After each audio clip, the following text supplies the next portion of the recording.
Hello नमस्कार मेरे प्यारे साथियों, आप सभी को फिर से हमारे YouTube channel ARHS study point में आपका बहुत बहुत स्वागत है।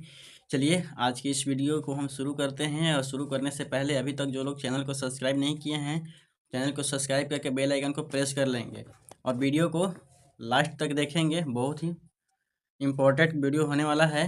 चलिए आगे की ओर बढ़ते हैं और आपका पहला सवाल है। देखिए सवाल नंबर पहला, निम्नलिखित में से किस राज्य सरकार ने आपातकाल के दौरान जेल गए लोगों के लिए 20,000 रुपये मासिक पेंशन को मंजूरी दी है? तो किस राज्य ने दिया है भाई? तो इसका सही जवाब हो जाएगा option C Orissa. Option C Orissa. आगे की ओर बढ़ते हैं और आपका अगला सवाल है। देखिए अगला सवाल है सवाल नंबर 2,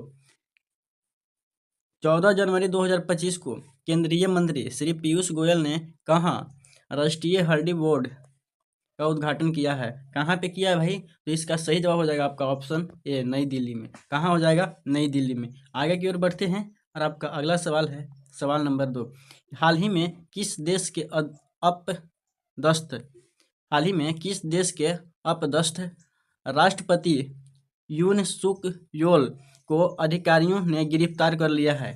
तो किस देश के बताइए? तो इसका सही जवाब आपका हो जाएगा ऑप्शन बी। ऑप्शन बी दक्षिण कोरिया। ऑप्शन बी दक्षिण कोरिया। आगे बढ़ते हैं और आपका अगला सवाल है सवाल नंबर 4। देखिए निम्नलिखित में से किसने 15 जनवरी को मुंबई में नौसेना डॉकयार्ड में नौसेना के 3 अग्रणी जहाजों INS सूरत, INS नीलगिरी और INS वागसीर को राष्ट्र को समर्पित किया? तो किसने? तो इसका सही जवाब हो जाएगा आपका ऑप्शन बी। ऑप्शन बी प्रधानमंत्री नरेंद्र मोदी ने। किसने? तो प्रधानमंत्री नरेंद्र मोदी ने। चलिए आगे बढ़ते हैं और आपका अगला सवाल है सवाल नंबर 5। सवाल नंबर 5 है कि हाल ही में कहाँ प्रधानमंत्री नरेंद्र मोदी द्वारा भव्य श्री श्री राधा मदन मोहन जी मंदिर का उद्घाटन किया गया है? तो कहाँ पे किया गया है भाई? तो इसका सही जवाब आपका हो जाएगा ऑप्शन ए नवी मुंबई में। कहाँ पे? तो नवी मुंबई में। आगे बढ़ते हैं और आपका अगला सवाल है सवाल नंबर 6। सवाल नंबर 6 है, वर्तमान में 15 करोड़ 40 लाख टन से घटकर कितना हो गया है? वर्तमान में 15 करोड़ 40 लाख टन से घटकर कितना हो गया है? बताइए कितना हो गया है? तो इसका सही जवाब आपका हो जाएगा, देखिए इसका सही जवाब आपका हो जाएगा ऑप्शन डी। ऑप्शन डी कितना हो जाएगा? 14 करोड़ 90 लाख। 14 करोड़ 90 लाख। आगे बढ़ते हैं और आपका अगला सवाल है सवाल नंबर 7। सवाल नंबर 7 है, खनिज क्षेत्र की चुनौतियों पर विचार विमर्श करने के लिए फ्यूचर मिनरल्स फोरम 2025 कहाँ शुरू हुआ है? तो कहाँ शुरू हुआ है? तो इसका सही जवाब आपका हो जाएगा ऑप्शन सी रियाद में। कहाँ पे? तो रियाद में। आगे बढ़ते हैं अगला सवाल। देखिए हाल ही में किस एशियाई देश ने माघे संक्रांति सांस्कृतिक त्यौहार मनाया गया? हाल ही में किस एशियाई देश ने माघे संक्रांति सांस्कृतिक त्यौहार मनाया गया? तो कहाँ पर मनाया गया है? तो इसका सही जवाब आपका हो जाएगा option C. Option B sorry option B Nepal में। कहाँ हो जाएगा? ऑप्शन बी नेपाल में। आगे बढ़ते हैं और आपका अगला सवाल है सवाल नंबर 9।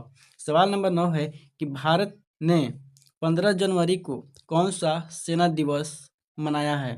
तो कौन सा सेना दिवस मनाया है बताइए? 75वां, 77वां, 86वां, 89वां। तो इसका सही जवाब आपका हो जाएगा ऑप्शन बी। ऑप्शन बी 77वां। ठीक है ना? क्या हुआ? 77वां। चलिए आगे बढ़ते हैं और आपका अगला सवाल है सवाल नंबर 10।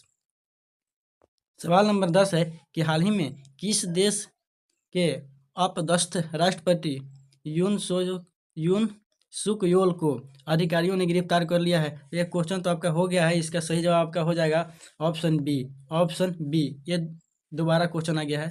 ठीक है आगे बढ़ते हैं और आपका अगला सवाल है सवाल नंबर 11। सवाल नंबर 11 है देखिए कि हाल ही में भारत द्वारा स्पेस पीढ़ी की एंटी टैंक मिसाइल नाग MK2 का सफल परीक्षण किया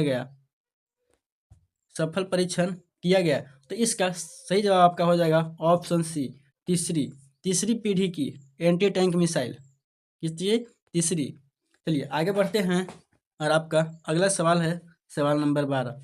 सवाल नंबर 12 है कि हाल ही में पेंट माई सिटी अभियान कहाँ आयोजित किया गया है। हाल ही में पेंट माई सिटी अभियान कहाँ आयोजित किया गया है भाई। तो इसका सही जवाब हो जाएगा आपका ऑप्शन ए, प्रयागराज में। कहाँ पे? तो प्रयागराज में। आगे बढ़ते हैं और आपका अगला सवाल है सवाल नंबर 13। डिजिटल भविष्य पर चर्चा हेतु पांचवी आसियान डिजिटल मंत्रियों की बैठक कहाँ आयोजित की गई। तो कहाँ की गई? तो इसका सही जवाब आपका हो जाएगा ऑप्शन बी, बीजिंग में। ऑप्शन बी, बीजिंग में। चलिए आगे बढ़ते हैं और आपका अगला सवाल है सवाल नंबर 14। वर्ष 2018 में शुरू आयुष्मान भारत योजना के तहत देश के कितनी प्रतिशत आबादी कवर हो चुकी है। तो कितनी प्रतिशत आबादी कवर हो चुकी है? तो इसका सही जवाब आपका हो जाएगा ऑप्शन सी, 45%। कितनी प्रतिशत? तो 45%।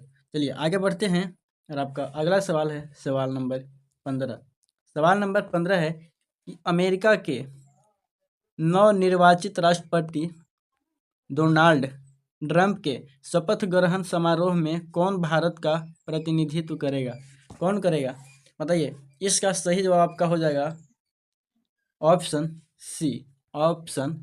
सी, विदेश मंत्री एस जयशंकर। कौन करेंगे? तो विदेश मंत्री एस जयशंकर। आगे बढ़िए और आपका अगला सवाल है सवाल नंबर 16। निम्नलिखित राज्यों में कहाँ भारत का प्रथम कार्बन न्यूट्रल फर्म स्थित है। कहाँ पे स्थित है भाई? तो इसका सही जवाब आपका हो जाएगा ऑप्शन ए, केरल में। कहाँ पे है? तो केरल में।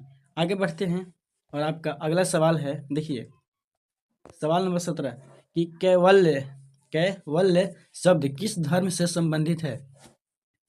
किस धर्म से संबंधित है?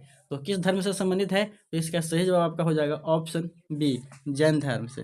किस धर्म से? तो जैन धर्म से। आगे बढ़ते हैं और आपका अगला सवाल है, देखिए किस उद्योग द्वारा बॉक्साइट कच्चे माल के तौर पर इस्तेमाल किया जाता है। बॉक्साइट कच्चे माल के तौर पर इस्तेमाल किया जाता है, बताइए तो किसका? तो इसका सही जवाब आपका हो जाएगा ऑप्शन ए, एल्युमिनियम। किसका? एल्युमिनियम। आगे बढ़िए और आपका अगला सवाल है सवाल नंबर 19। सवाल नंबर 19 है निम्नलिखित में से किसका प्रयोग करके ताप विद्युत पैदा की जाती है। किसका प्रयोग करके ताप विद्युत पैदा की जाती है? तो इसका सही जवाब आपका हो जाएगा ऑप्शन सी, कोयला, प्राकृतिक गैस और पेट्रोलियम को। ठीक है, कोयला, प्राकृतिक गैस और पेट्रोलियम को। आगे बढ़ते हैं और आपका अगला सवाल है सवाल नंबर 20। सवाल नंबर 20 है कि लोकसभा सचिवालय सीधे किसके नियंत्रण में आता है। किसके नियंत्रण में आता है भाई? गृह मंत्रालय, संसदीय कार्य मंत्रालय, लोकसभा अध्यक्ष और राष्ट्रपति। तो इसका सही जवाब आपका हो जाएगा ऑप्शन सी, लोकसभा अध्यक्ष। किसके? लोकसभा अध्यक्ष। चलिए आज की इस वीडियो में इतना ही, मिलते हैं अगले वीडियो में। धन्यवाद।